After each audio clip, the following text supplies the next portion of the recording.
Muy buen día a nuestra audiencia de Tuxtla Cultural.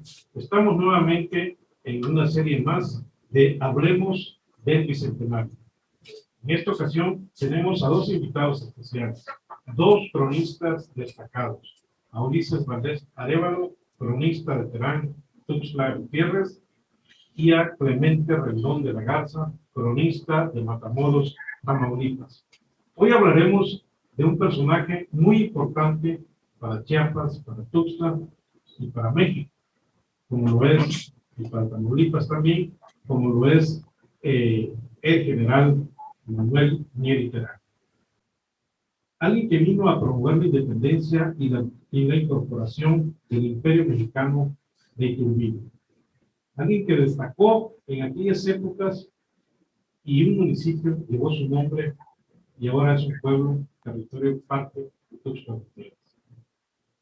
Antes de darle la bienvenida a nuestros invitados, me voy a permitir leer una breve semblanza de cada uno de ellos. Ulises Valdés Arévalo es cronista del pueblo de Terán. Inició en el 2006 en la Asociación de Cronistas del Estado de Chiapas e integrante del Consejo Municipal de la Crónica de Tuxtla Gutiérrez. Tiene 6 libros escritos sobre Terán y actualmente es el encargado de la nueva Casa de Cultura que este ayuntamiento inició en Terán. También tenemos como invitado de honor al cronista, al maestro Clemente Rendón de la Garza, quien nació en la heroica Matamoros, Tamaulipas, el 14 de septiembre de 1951. Estudió la primaria y secundaria en Matamoros. En 1968 concluyó el bachillerato en el Ateneo Fuente de Saltillo, Coahuila. Es ingeniero IMA, egresado de la Universidad Autónoma de Nuevo León en 1973. Autodidacta en Historia del Noreste de México y Sur de Texas. Nombrado cronista de Matamoros por 7 administraciones municipales a partir de 1996, es decir, 25 años en el ejercicio continuo de la crónica. Socio de ANACIN desde 1997, el cual fue presidente municipal, presidente nacional en el año 2007 a 2008. Cronista vitalicio por la ANACIN, estudioso de los temas de Francisco Villa y la Revolución Mexicana desde 1970 y actualmente preside la Asociación de Cronistas e Historiadores de las antiguas provincias internas de Oriente. Tenemos dos cronistas que abordarán el tema de Manuel Mier y Terán. Pues bien, Ulises, bienvenido. Muchas gracias, maestro. Muy bien que en Chiapas estuvo con Manuel Mier y Terán durante un tiempo considerable y su actuación fue muy importante, de tal manera que un municipio lleva su nombre y se le recuerda también por todas las acciones que él hizo. Hablemos un poco sobre la estancia de él aquí en Chiapas, cuál fue la trascendencia, bueno, y un poco de cómo es que viene a este territorio. Bueno, vamos a comenzar un poquito el contexto a partir de 1821, un poquito más atrás, en la cual, pues, el general Manuel de Mier y Terán es uno de los generales insurgentes que luchan al lado de Miguel Hidalgo, de José María Morelos y Pavón, Mariano Matamoros, de Menegildo Galeana, con todos esos que eran contemporáneos en el momento de Mier y Terán. También comentar que fue uno de los principales generales insurgentes que a partir de la muerte de Morelos en 1815 fue uno de los que intentó ser precisamente el caudillo principal de la muerte de Morelos. Y era uno de los principales también generales que después en su momento fue uno de los que también vio fue un comisionado para los territorios de Texas. También tenía esa facultad. El general Mier y Terán era uno de los personajes muy admirados, tanto de realistas como de los insurgentes, por la gran capacidad que él tenía, muy inteligente. Era el idioma inglés, que era muy habitual, muy pocos hablaban en ese tiempo.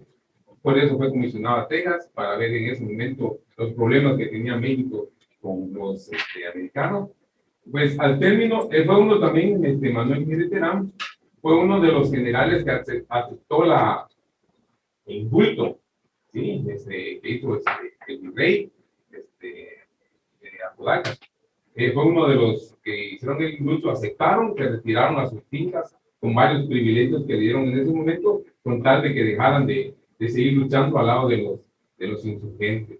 A partir de 1821, cuando Agustín Iturbide y Vicente Guerrero se formalizan ya desde la alianza, y forman el ejército trigarante, viene todo la entrada triunfal el 17 de septiembre de 1821 en México y la consumación el 18 de septiembre del mismo año.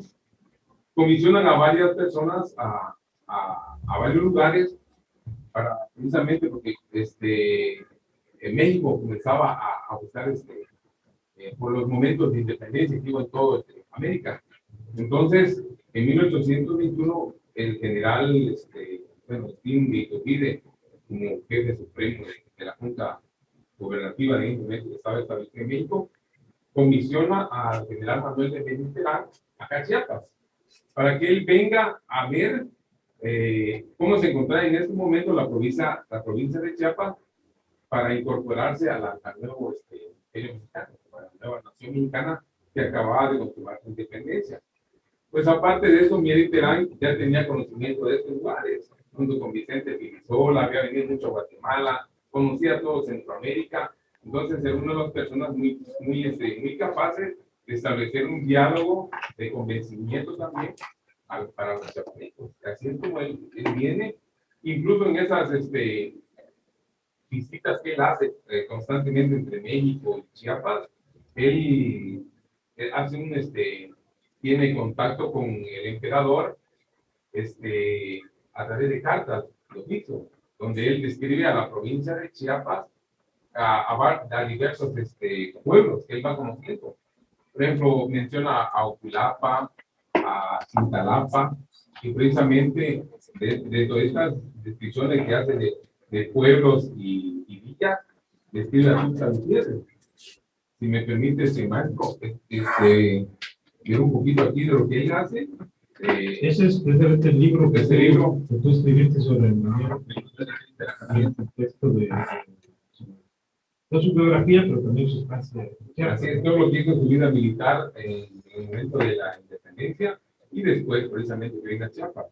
Precisamente la descripción que hace él de Mier Terán dice: a Tuxtla, después de una subida que comienza al salir del anterior, se desciende por faldas de lomas sin interrupción hasta el plano o cañada en que está situada la villa, cuyo vecindario de 5,000 habitantes contiene un número considerable de personas cultas y en general muy obsequiosas.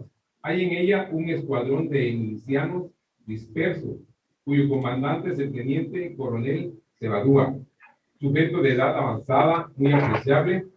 Otro teniente coronel don Tiburcio Barrera, comandante del batallón, también disperso de la ciudad real, en ese ramo de San Cristóbal, que se encuentra aquí en clase de vecino. Es muy estimado y apreciado en todo el país.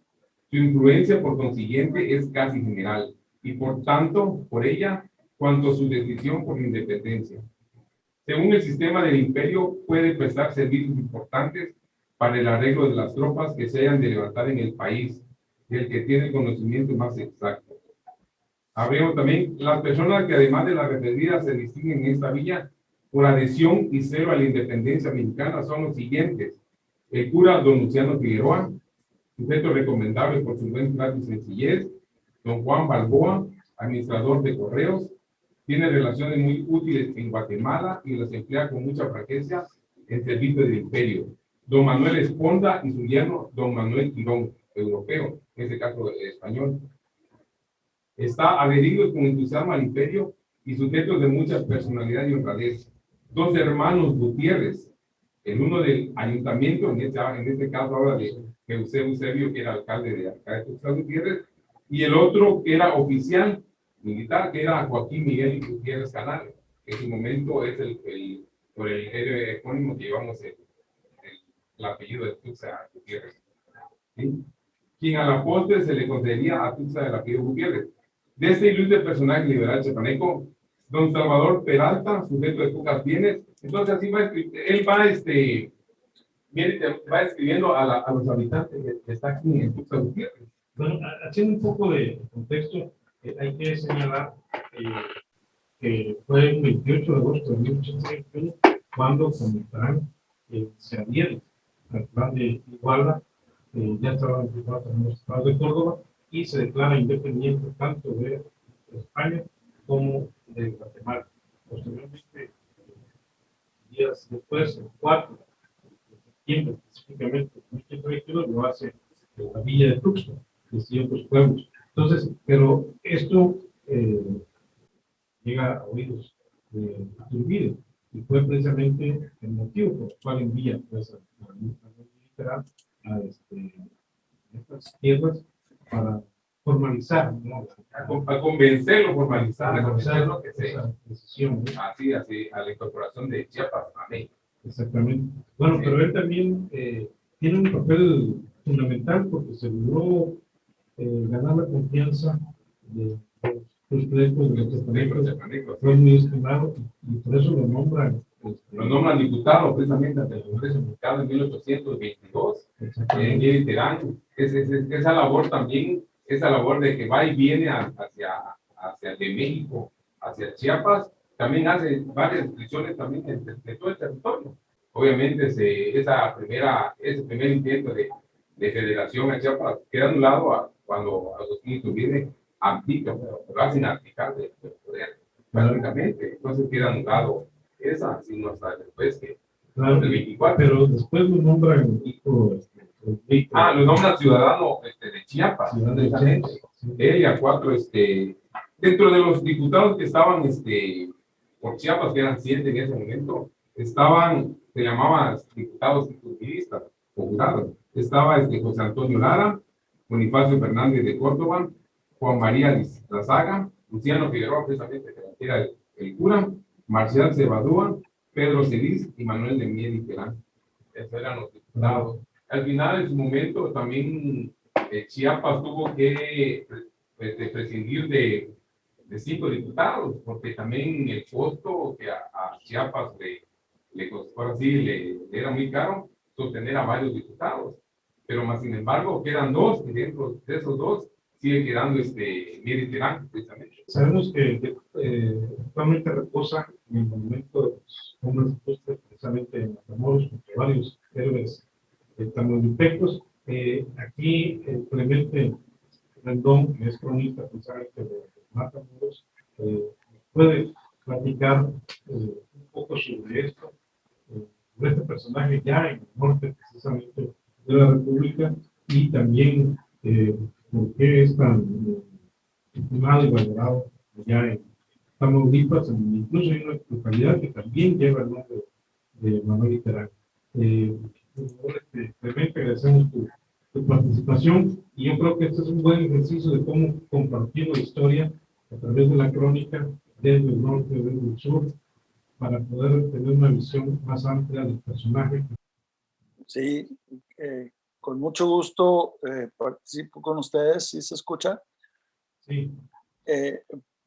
Mier y Terán, después de que ya lo que nos comentó Ulises, cuando es presidente, el primer presidente de México, Guadalupe Victoria, no se llevaban muy bien entre ellos y lo tenía un poco relegado. Finalmente le da la comisión y Mier y Terán se lo comentó a Lucas Alamán.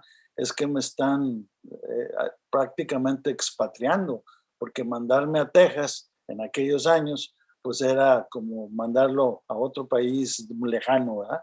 La cuestión es que la comisión se forma en septiembre del año 27, desde luego estamos hablando siglo XIX, y él empieza en octubre a organizar la comisión, porque era una comisión científica, no era fácil conseguir personajes que supieran de cosmografía, geología, geografía, y fue así que integró un grupo muy importante de personajes, de alguna forma los convenció y se integra Jean-Louis Berlandier y Rafael Chauvel y varios personajes, Constantino de Tárnava. El caso es que salen de la Ciudad de México el 10 de noviembre del año 27 y llegan a Monterrey el 7 de enero. De Monterrey se van a San Antonio de Béjar y llegan a Béjar el 1 de marzo del año 28.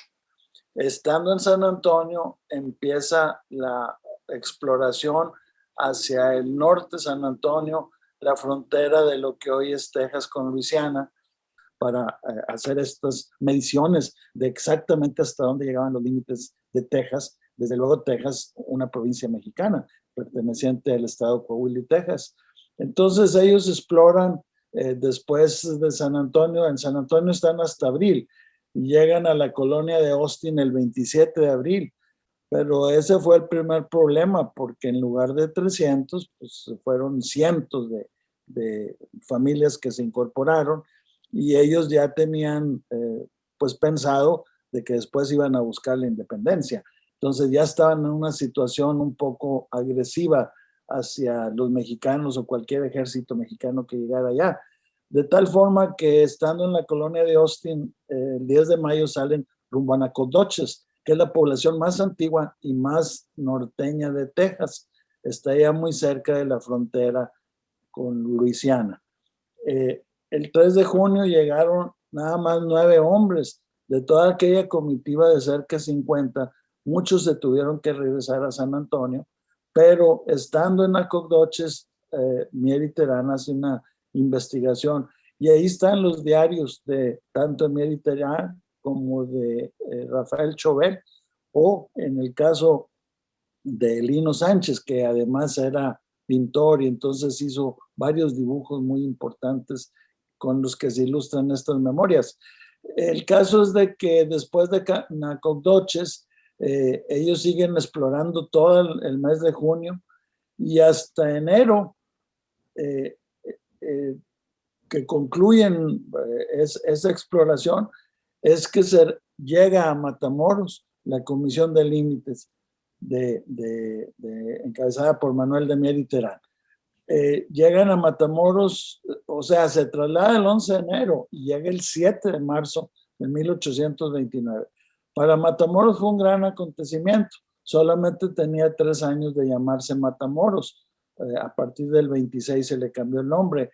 Entonces fue un gran acontecimiento porque era una embajada cultural que estaba llegando a Matamoros y todo esto trajo mucho progreso a Matamoros en el aspecto cultural, porque muchos de ellos se quedaron a vivir en Matamoros, decidieron vivir en Matamoros, como Jean-Louis Berlandier o Rafael Chauvel o Constantino de Tárnava. Ahorita que estaba el cronista en Monterrey, el hijo de Constantino de Tárnava se fue luego a vivir a Monterrey y fue la primera transmisión de radio que se realizó en el país, la que hizo el hijo de Constantino de Tárnava, aquel que había ido con el general Mier y Terán. El caso es que en esa época, el año 29, el 1 de abril, es designado Vicente Guerrero como presidente de la República. Y Vicente Guerrero y Mier y Terán también tenían cierta, pues yo no quisiera decir que eran enemigos, pero estaban en grupos diferentes. A Mier y Terán se le mencionaba como posible candidato a presidente, junto con Nicolás Bravo y Lucas Alamán. Entonces había ahí una cierta competencia, vamos a decir, porque querían ser. Desafortunadamente sabemos que Vicente Guerrero tuvo un periodo muy difícil como presidente y desafortunadamente lo destituyen, pero luego lo aprenden y lo fusilan el año 31. Y dices, ¿cómo es posible que a los 2 libertadores de México se les haya fusilado? ¿Por qué fueron tan ingratos los mexicanos de esa época? Pero bueno, pues así era la efervescencia y desde luego había un elemento que estaba causando mucha intriga, que era el embajador norteamericano Joel R. Poinsett. Él vino a fundar una tercera logia para poner o sembrar cizaña entre los otros, y para él le convenía que estuvieran los mexicanos de esa época de pleito. El caso es que viene otro problema muy serio, que es cuando el general Isidro Barradas trata de retomar México para regresarlo a España. Y entonces él llega a Tampico y estando en Matamoros, Mier y Terán se le ordena que se traslade a Tampico. Y llegando a Tampico, él llegó el día 15 de agosto y el 7 de septiembre acampó en el Paso de Doña Cecilia, que hoy se conoce como Ciudad Madero, Tamaulipas. Es en el área conurbada de Tampico, porque ahí está una calle los divide a ambas poblaciones. Entonces, pues eran poblaciones aparte. El caso es que hubo un huracán 8 y 9 de septiembre que afectó mucho a ambos lados de la tropa, pero Mier y Terán fue muy astuto y él logró atacar el fortín de la Barra, que era donde estaba el general Barradas, el día 10, y el día 11 se rindió Barradas.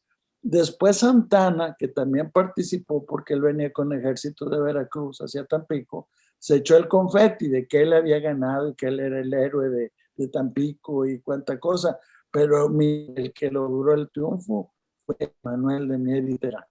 Esto le valió que el gobernador de Tamaulipas le diera el título de ciudadano tamaulipeco y benemérito de Tamaulipas. Y también le valió que le dieron el ascenso a general de división. Pero también, obviamente, pues había los contrincantes que no les parecía muy bien. Pero para ser justos, el triunfador de la batalla de Tampico, que por cierto, por eso hoy día Tampico es heroico, fue Manuel de Mier y Terán. Entonces Manuel de Mier y Terán se regresa a Matamoros y en Matamoros está una época, pero también en el estado hay mucha efervescencia política, de tal forma que se traslada a la capital que había sido Padilla, ya era Ciudad Victoria la nueva capital, pero Padilla había sido capital, y ahí es donde él está muy triste por todos los asesinatos que ha habido, porque ahí está la tumba de Iturbide y él le toca ir a la tumba de Iturbide, que había sido su compañero de armas, cuando menos, si no decimos que su amigo, y estaba muy triste y él sabía que Texas tarde o temprano se iba a perder, porque él pedía ejércitos para defender la inmigración ilegal que había en aquellos años y no le mandaban ejército porque pues los mexicanos estaban de pleito. El caso es que ahí en una situación muy, muy desesperada, él primero se trata de suicidar con una daga cuando estaba dormido en el salón donde se veló Agustín de Iturbide. Ahí durmieron ellos, él y sus ayudantes. Pues al día siguiente se vistió de gala, se va a la tumba de Iturbide y con su propia espada se suicida. Y entonces ahí lo sepultan, en la misma tumba de Iturbide sepultan a Manuel de Mier y Terán. Por cierto, hay una leyenda ahí que se confundieron los restos y no es cierto eso, pero en otra ocasión pudiéramos hablar de cuando se rescataron los restos de ambos personajes. Precisamente yo al nacer en Terán me pregunto, es la que comento un poquito que me gusta la historia y me vuelvo con esta precisamente por muchas preguntas que yo tenía de mi pueblo y precisamente una es el nombre de Terán. Yo preguntaba con las personas más viejas del pueblo, ¿por qué Terán? Y nadie me respondió. Entonces, investigando y todo, encuentro que por fin llevamos ese nombre. Y ahí empieza la investigación sobre Manuel Mier y Terán. Manuel de Mier y Terán, realmente. Y el 4 de diciembre de 1908, el gobernador del estado, Ramón Rabasa, declara a nuevo municipio a la congregación de familias que se llamaba El Puente, que estaba situado a 4 kilómetros al poniente de Tuxtla Gutiérrez, y se le da el nombre de Terán, precisamente en honor de este general intendente que vino a Chiapas en 1821, precisamente andado por Agustín Iturbide como teniente coronel del ejército trigarante. De hecho, Manuel Mier y Terán, en su carta, donde él agradece al gobernador del estado en el tiempo, José Ignacio Gutiérrez, donde le agradece y le explica que precisamente sí, él fue el primer teniente coronel que vino a Chiapas, precisamente. Él en sus propias palabras, lo describe y está la carta aquí en el libro. Entonces, muy interesante, por eso me motivó a escribir sobre Mier y Terán y le puse como él postergado, porque realmente aquí fue estos rumbo todos escuchamos a Hidalgo, Morelos, Matamoros, Rayón, los hermanos Aldama, todos ellos, pero Manuel de Mier y Terán prácticamente no se escuchaba, ¿no? Al menos por el pueblo de Terán. Precisamente por el estigma hacia el personaje del Espíritu Vida, pues también se fue ahí Terán. Y es un tema también que da para otros programas, ¿no? Porque el Espíritu Vida, pues, también es un papel fundamental, un tipo genial, pero bueno, es parte de otro programa. Pero continuando con Manuel Mitterrand en Tamaulipas, ¿cuál es el papel, digamos, cuál es la percepción histórica ahorita en el bicentenario de este personaje, Manuel Mitterrand, allá en Tamaulipas? Mira, hay varias situaciones, Marco. Por ejemplo, hay un municipio que se llama Mier en la frontera, pero no es por Mier y Terán, es por Mier y Noriega o Mier y Torres, que eran dos gobernadores de Nuevo León, porque esto es cuando Escandón fundó Mier en 1753. Entonces, es el mismo apellido, pero es otro origen. Sin embargo, en Nuevo León sí hay un municipio que se llama General Terán, Nuevo León. Y yo digo, ¿por qué no Mier y Terán? Entonces, bueno, pues pero este sí es en honor al general. Bueno, pues allí Padilla, que ahora lo conocemos como Viejo Padilla, se hizo una presa, que por cierto la presa se llama Vicente Guerrero. Esa presa iba a inundar Padilla Viejo, y entonces la Sociedad Tamaulipeca de Historia de Matamoros decidió ir a rescatar los restos de Manuel de Mier y Terán, porque los de Iturbide se los llevaron desde 1838 a la Ciudad de México, ¿verdad? Y están en la catedral, en uno de los altares laterales, pero habían quedado los de Mier y Terán. Entonces ellos decidieron rescatar los restos. Fue el presidente municipal de Padilla y un notario y todo para hacer la declaratoria y el acta notarial, y se trajeron los restos a Matamoros. Por 10 años estuvieron en Casamata, pero finalmente se decidió, vamos a sepultarlos en un lugar digno. Entonces ahí donde está el monumento a Mariano Matamoros, se sepultaron dos generales en esa fecha. Estamos hablando del año 1982. En el lado sur está el general Manuel de Mier y Terán, y en el lado norte un matamorense que participó en la decena trágica, que es el general Lauro Villar Ochoa. Entonces ahí están los dos, y en el centro está el monumento a Mariano Matamoros. De Victoria, cuando el bicentenario, el 2010, querían llevarse los restos de Manuel de Mier y Terán a Ciudad Victoria, a la rotonda de los Tamaulipecos Ilustres. Yo le dije, no tiene caso hacer eso. En todo caso, Manuel de Mier y Terán merece estar en la columna de la Independencia, en la Ciudad de México, que de hecho ya está ahí su nombre. En uno de los anillos de la columna, ahí dice Mier y Terán. Pues allá es donde debiera estar en todo caso. Pero mientras tanto, bueno, pues ahí está en Matamoros, porque se rescataron los restos para traerlos acá. Vivió muchos años o muchos meses en Matamoros, y por alguna causa, pues sí tenemos cierto derecho. Pero es un personaje nacional que debiera estar homenajeado a nivel nacional, ¿verdad? Ese sería lo importante.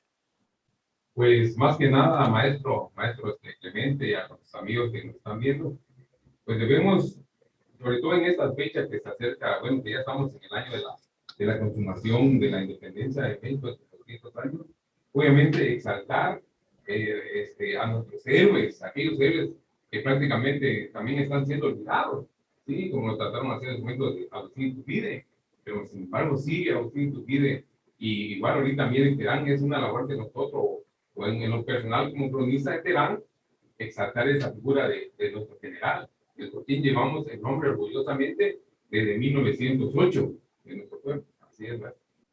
Inclusive hay un libro que se llama Texas por Terán, o sea, descrito por Terán, porque él lo recorrió casi todo el estado, hizo una descripción fabulosa. Todavía hay mucho que investigar. Él fundó 4 poblaciones, Lipantitlán, Anáhuac, una de ellas se llama Terán, y La Vaca, el puerto de La Vaca, lo fundó Rafael Chobel, que es el único que más o menos progresó. Los demás se quedaron porque nunca hubo apoyo del gobierno mexicano. Manuel de Mier y Terán pidió a los gobernadores que mandaran familias para poblar Texas, y a nadie le interesaba. Una familia Matamoros se fue a lo que él llamó, se llamaba Brazos y él llamó Lipantitlán. Entonces, una sola familia fue la que, pues desafortunadamente, mientras había nada más 5,000 mexicanos en todo Texas, entraron como 30,000 norteamericanos y muchos de ellos eran europeos, como los